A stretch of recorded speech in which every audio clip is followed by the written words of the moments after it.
Hi guys, magandang araw sa inyong lahat. Ako lang naman po si Inday, ang anak ni Papa Gimo, ang may-ari ng Gimo's TV channel.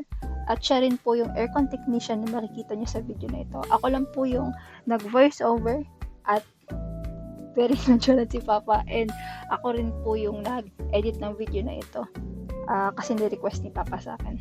So, para mabilisan lang po yung tutorial na ito, yung mga importanteng detalye, other important details katulad ng model ng aircon, ilang buwan na, anong klaseng pinanglinis namin, isusulat ko na lang po sa description box ng video na ito. So, let's jump straight to the tutorial.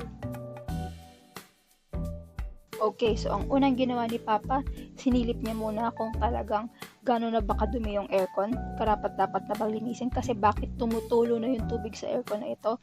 And every 4 to 7 months naman po yung maintenance ng aircon ko. Yung ibang tao daw, every year yung pagpapalinis nila ng indoor unit ng split type nila. And pag gano'n, ginagamitan na lang talaga ng chemical yung paglinis ng aircon. Pero sa video na ito, dahil na may maintenance nga ni Papa yung aircon ko po, every 4 to 7 months, tubig lang ang ginagamit.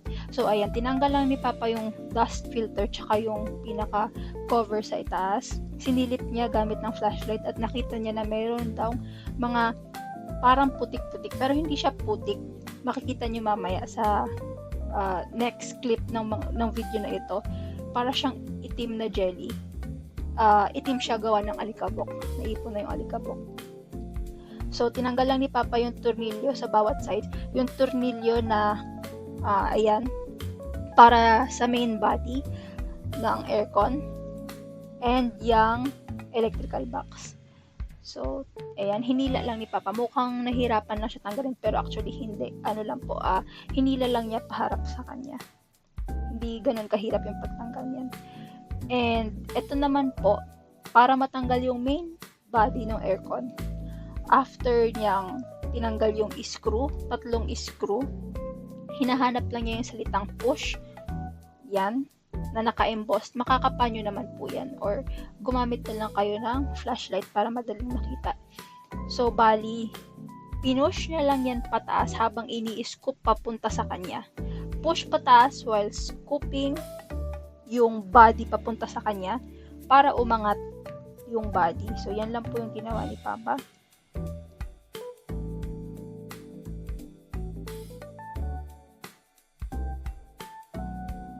And ayan, dahan-dahan na tinanggal on all sides, sa taas at sa baba, para natanggal yung main body. Ito namang hawak-hawak ni Papa ngayon. Hinila lang niya yung sa tagiliran papunta sa gitna para lumuwag at matanggal yon. Ayan, makikita nyo kung gano'n na talaga karumi yung fan blower. Namumuo na yung alikabok. And dahil every 4 to 7 months naman yung paglinis ni Papa sa aircon na ito, tubig lang ang ginamit namin panglinis dyan. Ito naman, nakikita nyo, ito yung sinasabi ko kaninang parang black na jelly. Yun. Nagkakaroon talaga ng gano'n ang mga aircon. Hindi maiiwasan yan. Ayan. Ito ang 4 to 7 months build-up. Actually, yung sa video na to 7 months. 7 months bago linisan ulit ni Papa. And, ganun na katindi. Paano pa kaya yung iba? Kasi may mga alam at kakilala si Papa na every year daw nagpapalinis. Talagang malalanghap mo na yung amoy. Iba na yung amoy ng binubuga ng aircon na yun. And, hindi na yun maganda sa kalusugan. Ito naman, yung manual na nakokontrol kung saan tatama yung hangin ng aircon. Hinila lang ni Papa pababa. Pag matigas, gamitan lang ng long nose pliers. I-wiggle kaunti, hila pababa. Ganun lang yung pagtanggal. Tapos, ang sunod na hinahanap ni Papa is yung parang, yung parang space na yun. Kung saan, dun mo maa-unlock yung blower fan. Ayan. Ayan, yung parang butas na yun. Allen key ang gamit. Tapos, twist niya away from him. Yun, palayo sa kanya. Ganon yung pag-twist. Para lumuwag yung kapit ng blower fan. Ganon. ganun siya luwagan. Tapos mamaya pag ikakabit nyo, ganun din, twist papunta sa inyo. So, paharap kay Papa pag hihigpitan na. So, dahil naluwagan na yun sa side na yun, ito na. Yung nasa kabilang side naman ng blower fan ang tatanggalin. So, meron dyang 1, 2, 3.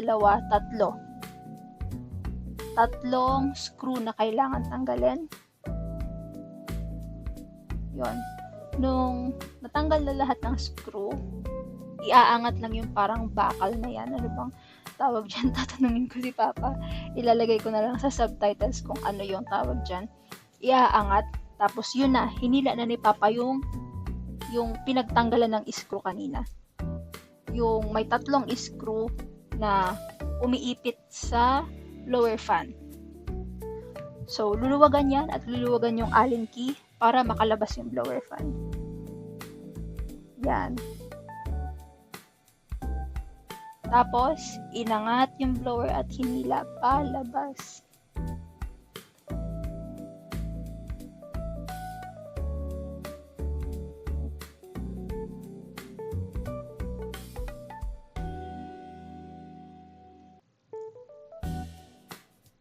Ayan.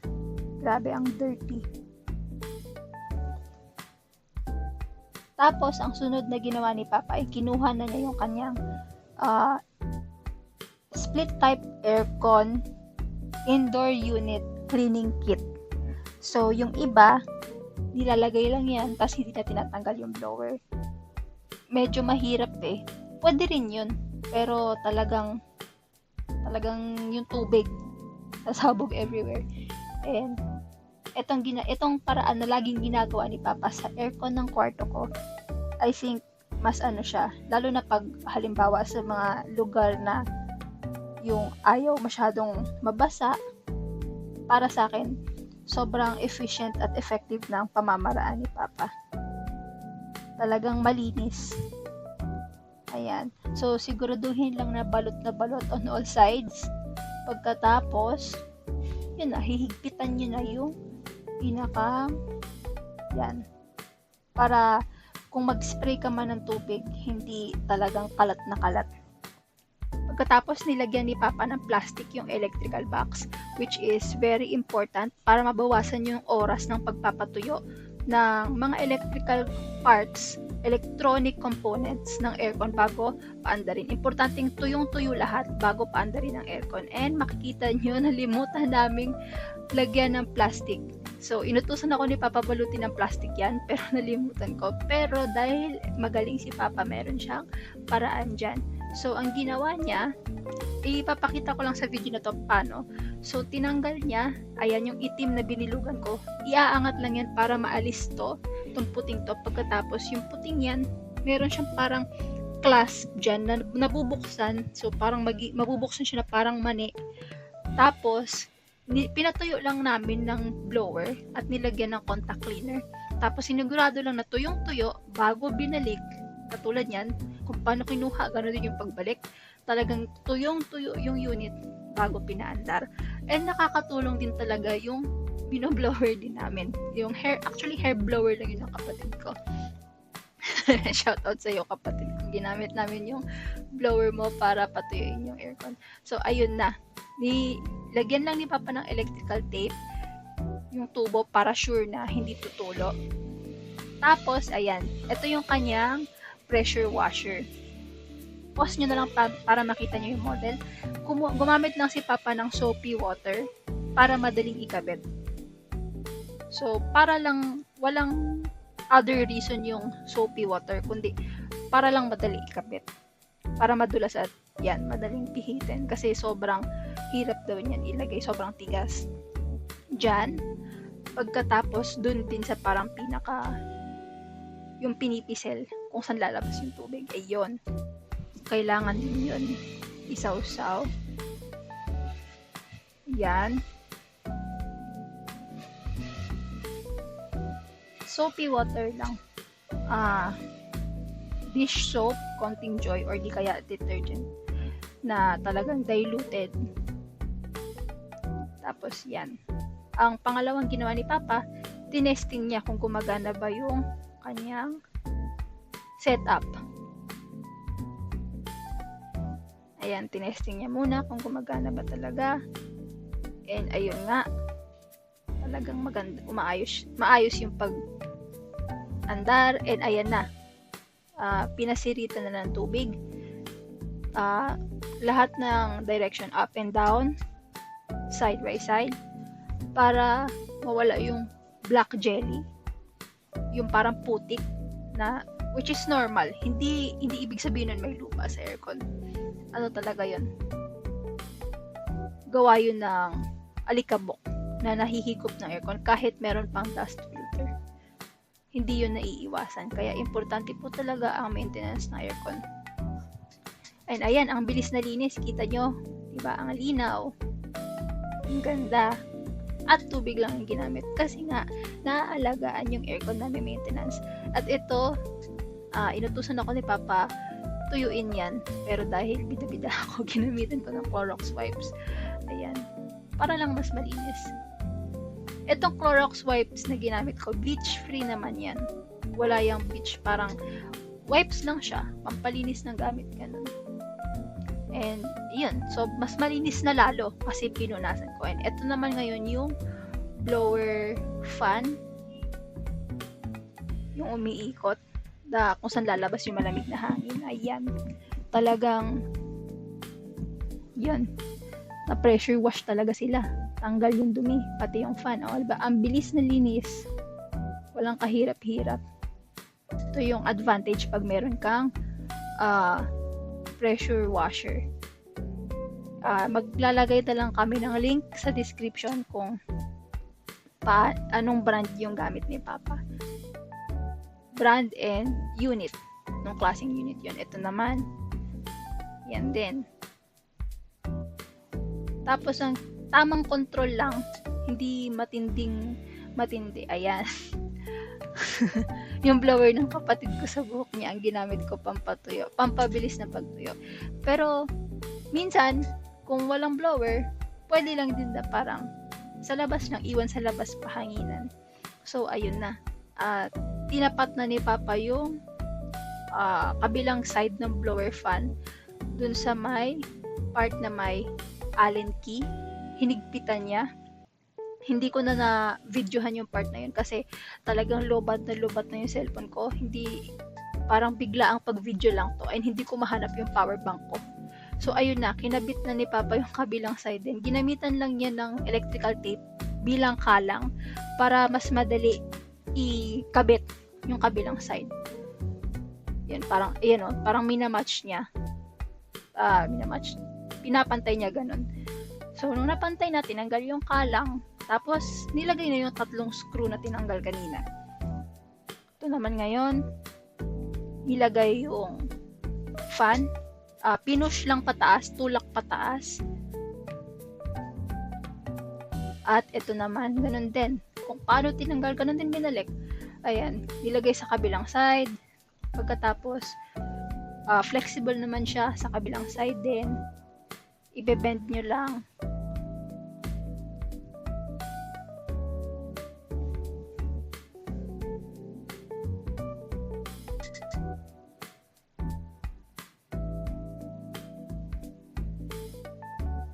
Ayan.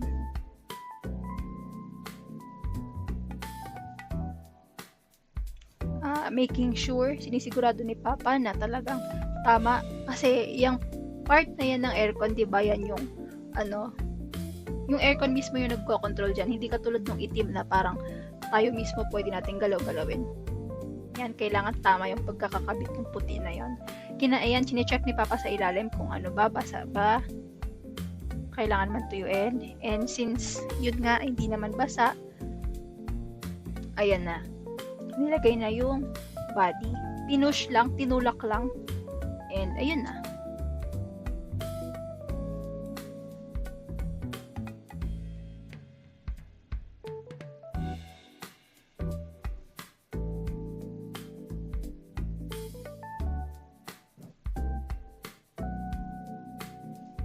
Ang sumunod naman is yung screw sa main body. Diyan, at yung screw ng electrical box. Yan. Kakabit yung 3 yun.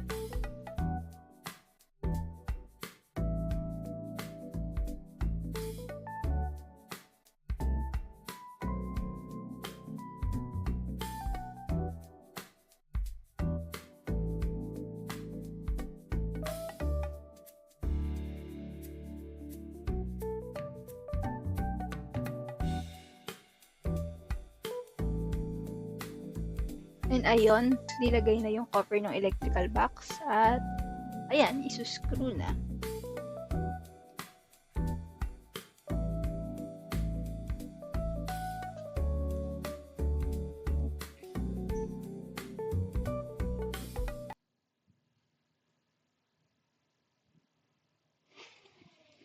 Tapos, yung cover naman sa ibabaw, hinuk lang. Binalik lang dun sa tamang pinagkuhaan. And, binuksan na yung breaker. And, ayan na. Pagka-on ng breaker, hindi pa pinipindot ni Papa yung on sa remote. Ganun talaga yun. Gumagalaw yun pagka-on ng breaker. And, ayan na. Ito na yung talagang ina na namin yung aircon. And, malinis na yung hangin. Ayan. Ang ganda ng andar. At malamig. Salamat po for watching. Please like and subscribe. Leave a comment if may tanong kayo kay Papa. And maraming salamat po sa panonood. I hope makatulong sa inyo ang video na to. See you next video.